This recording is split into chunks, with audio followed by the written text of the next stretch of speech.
Well, I'm here to talk about the culmination of a lifetime's work, which is um, the Arthur H. Clarke series, Kingdom in the West.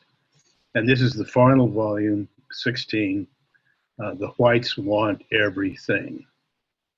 Indian and Mormon Narratives, 1847 to 1877.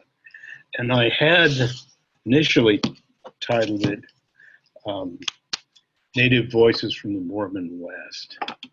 But as I began confronting the basic issues that the book addresses, the basic issue is race, and the insights I gained into my own perspectives and my own character flaws were profound.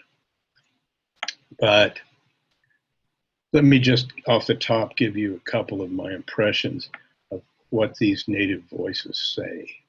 And they are honest and eloquent and compassionate. And the atrocities that they expose and the endemic racism, which was so deeply embedded in American culture, are a profound moral lesson.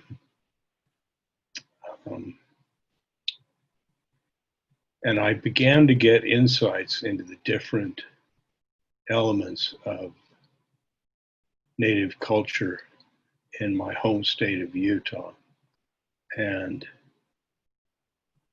I had to confront the fact that having been born in a nation that was officially racist and raised in a religion that was deeply racist and unapologetic about it, that I too was a racist. But I'll tell you, the respect that I earned for these courageous, noble people is a life lesson. And I've been fortunate to have some of the world's best mentors.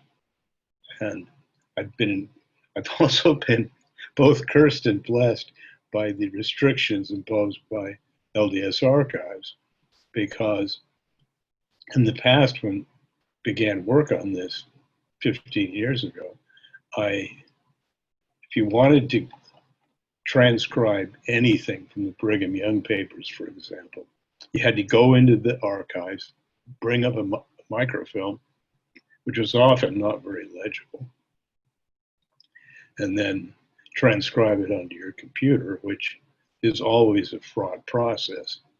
And I think I had a role in it,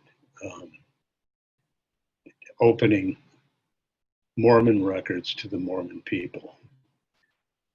And I also know that I wasn't nearly as powerful in that as my friend Rick Turley, who essentially liberated the Mormon people's records.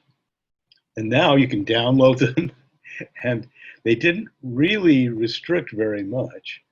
They attempt to hide excommunications, but they let out some of the most incriminating and damning documents about atrocities such as the Fort Utah fight in 1850. And they're very clear about the desire to take over Indian land and move the Indians out of what is now the state of Utah. As Brigham Young said, hopefully someplace near the Sierra. But I was surprised at how difficult it was to wrestle with these issues day in and day out. And the pain that many of these documents evoke are tremendous. And whenever you start a book, you should have a thesis, and you should test that thesis against the evidence. And one of my longtime convictions was that Brigham Young was a bad, bad man, and that he treated the Indians despicably, which he did, but at the same time, despite the theological complications behind believing that native peoples were the battle axe of the Lord that would help you clear America of anyone that wasn't a believing Latter-day Saint, and was essentially using Indians as cannon fodder, that was inherently evil, which it is, it was. But at the same time, Brigham Young, who was always ensconced in a comfortable life in Salt Lake, tried to persuade the Mormon people not to kill off all the Lamanites because they had a big, big role in his plans. And that council, and I quote a document by Levi Hancock, meant that it did something to mitigate what was typical of white expansion in the American West, which is whites came in, they killed or drove off the Indians, and they seized the land. And that is basically the same story that Latter-day Saints experience. But Brigham Young did try to mitigate those atrocities occasionally, except when he was ordering them. But it's one of those conclusions that, as I examined the evidence, I couldn't support, and I wound up concluding with Levi Hancock that although the Mormon people simply wanted to get rid of the Indians at any cost, Brigham Young's strange theological beliefs about the end of the world led him to try to mitigate what in other states like California was a straight up unmerciful genocide. And the genocide happened in Utah, but it wasn't entirely because of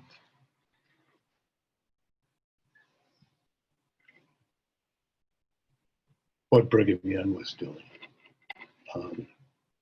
I'm now completely gone in terms of lighting. Can you see that? Oh, now we're back. But the eloquence of these documents, you really have to hear them to appreciate it. And I will somewhat randomly pick up some of the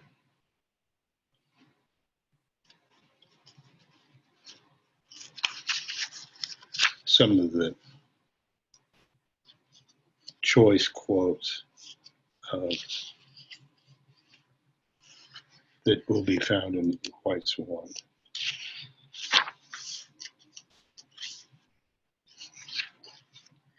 And I must address some of the book's limitations, which are, it focuses very much on the Utes. It has chapters on the Goshutes and the Southern Paiutes, and does deal with the Shoshone, especially in the context of the Utah War. But I give very short shrift to the Navajo, who ironically became big supporters of the Latter-day Saints, and there have been eloquent statements by Navajo of how they address the contradictions between their native heritage and the unsupported scientific claims of the origins of the Lamanites. But I will simply read a few statements. The most powerful is by a trader named M.S. Martinez. And he writes on July 6, 1853, at the request of Major Holman, Indian agent for Utah Territory, I held a conversation with Indian Chief Wakara, respecting his feelings and the wishes relative to the whites settling on his lands and on the lands of the Indians generally. He said he had always been opposed to the whites settling on Indian lands, particularly that portion which he claimed and on which his band resides, and on which they have resided since childhood. And his parents before him, Wakara, grew up in what is today Spanish Fork. And that the Mormons, when they first commenced the settlement of Salt Lake Valley, was friendly and promised them many comforts and lasting friendship, that they continued friendly for a short time until they became strong in numbers. Then their conduct and treatment towards the Indians changed. They were not only treated unkindly, but many were much abused, and this course has been pursued up to the present. Sometimes they have been treated with much severity. They have been driven by this population from place to place.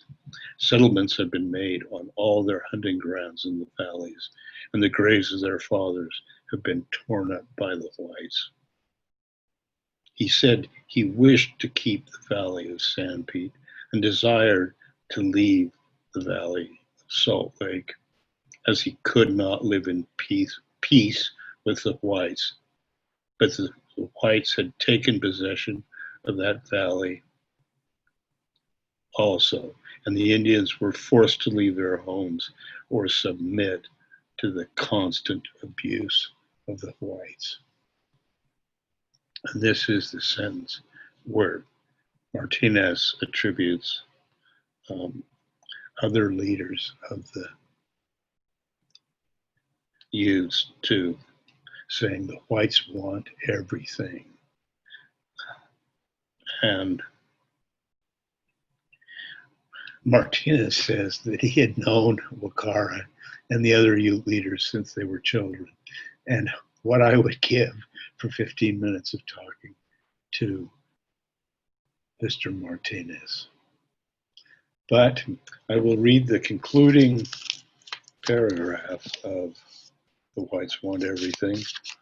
And if I talked to a friend of mine who is very, very close to wrote the best book on Utah Indians called Southern Paiute, a portrait.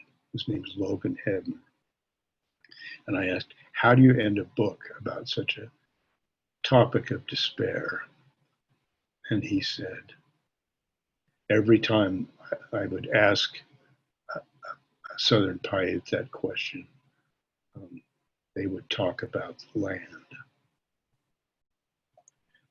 And I believe that that is why Indians will ultimately outlast the people who so ruthlessly conquered them and exploited them, and will endure because Indians endure. Whatever scars energy exploitation and mining have inflicted on Indian lands, the land will endure and ultimately heal. Ironically, the poverty and hardship of reservation life has prepared Native peoples to be the ultimate survivors. Condors have returned to soar in Utah skies, and American Indians still speak truths about their past. As long as the Great Basin's first human inhabitants can commune with the land, tribal elders say, their people will have a faith and a future. If Americans understood history, they would not still be fighting, dying, and killing in Afghanistan. Let us learn a great lesson from the crimes of our collective past. There is there is only one race, the human race. As I said, this is the hardest book I have ever written. If I didn't say it in the earlier sentences, I will say it now. And it also comes, this event comes at the hardest time of my entire life. But I want to thank Sunstone for being so generous and helping us put together this panel, and Andrew, who really did the heavy lifting. And let's remember the counsel of all great spiritual leaders. Love one another. Thank you.